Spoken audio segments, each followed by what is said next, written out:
Hi everyone, and welcome back to my channel.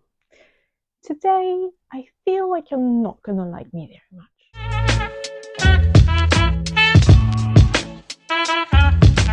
In this video, I'm gonna talk about 5 things that should be avoided when making scented candles.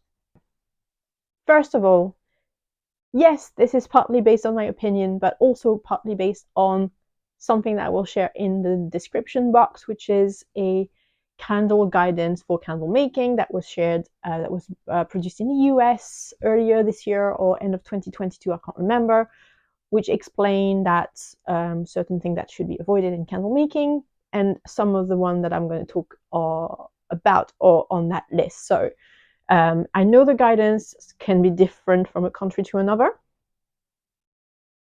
So what I'm going to say today might not apply to you depending on where you're based, but basically that's what I would never do as a candle maker based in the UK, based on what I know and legislation in place, right?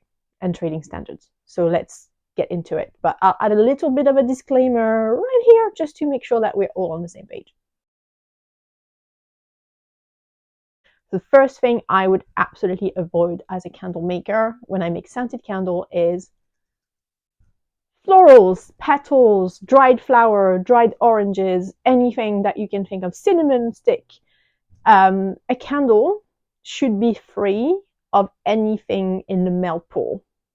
If you look at fire hazard and the thing that made a candle caught fire in the last fire cases that you could see and find online, it was usually done because people, regardless of indication, because some candle makers are going to say, oh, but I put in the candle care card to remove the petal or remove whatever before you light it. Of course, no one is going to do that. Like, people don't read things. Like, customers don't care. You need to so you will not find any of that on my candle. I find it's dangerous. It's too much of a risk. A candle is already a very flammable by definition. So adding anything into that melt pool could be really damaging. And I hear that some people say, oh yeah, but I put it on the side of the candle.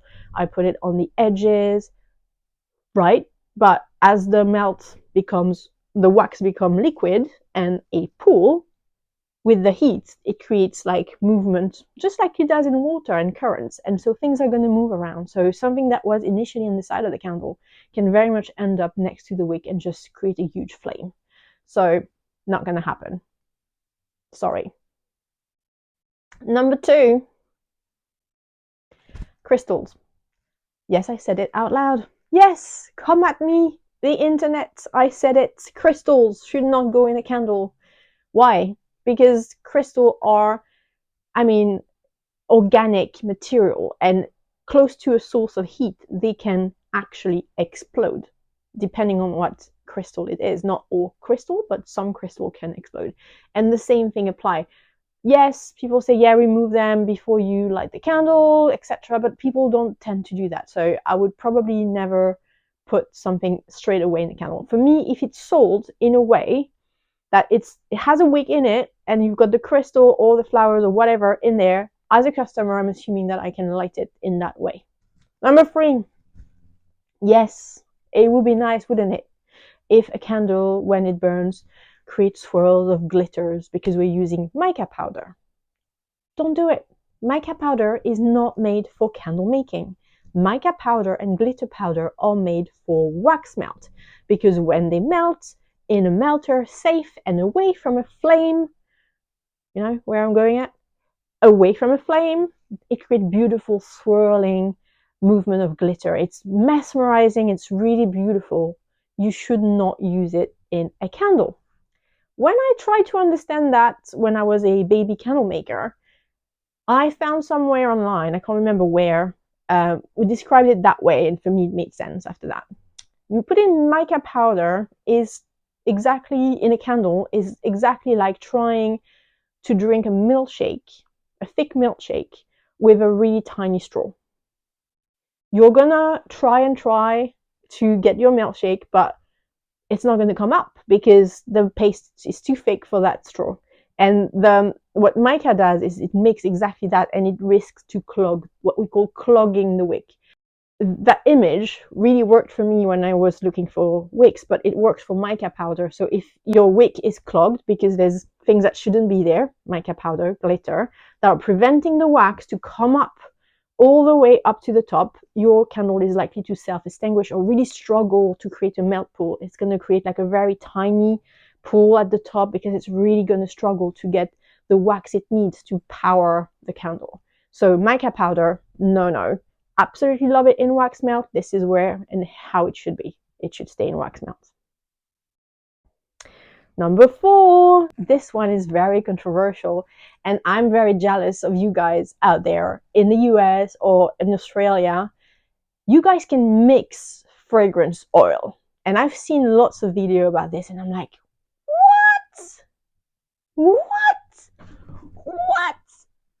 And I'm like, we can't do that in the UK. So not that you can't, is that in the UK there's a very strict labeling for candles. So any candle that is sold or even that you're going to give to a friend needs to be properly labeled. And this is all governed by trading standards and a lot of rules in terms of how much of the fragrance oil you put in the candle. Depending on how much you put, it needs to show certain pictograms. I'm going to put some example here.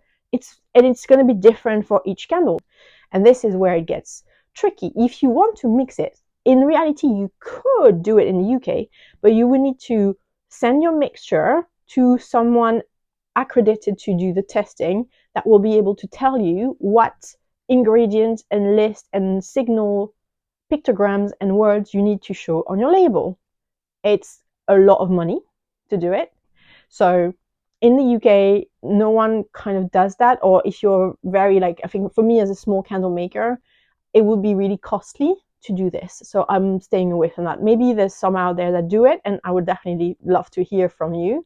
But I know about that business called Scent in Australia. They have amazing packaging and branding, so I would definitely check them out. And their full business is about collecting information from their customer and create a scent for them. And I absolutely love that. It blows my mind that it's possible. It's something you would not be able to do here in the UK. Is number 5 is candle that look like food. It is an absolutely like no. Like this is everything that could be mistaken by as food and could be ingested by a customer is at a massive risk, and it's forbidden by trading standard in the UK.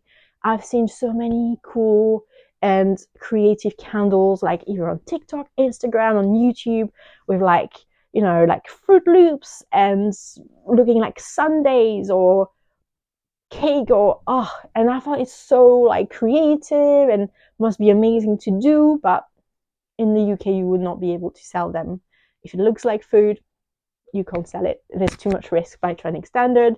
So definitely something that I would not do myself. And this is one of the things that I would love to be doing, but you know, I will get to keep my insurance on my candle business, and those are the things that definitely are forbidden as per my insurance, so I won't do it. So that's it. Those are 5 things that I will never do with my candle business and my candles. Some things that I would not do because it is dangerous, in my opinion. Another thing that I would love to do, but I can't because it's not legal here in the UK.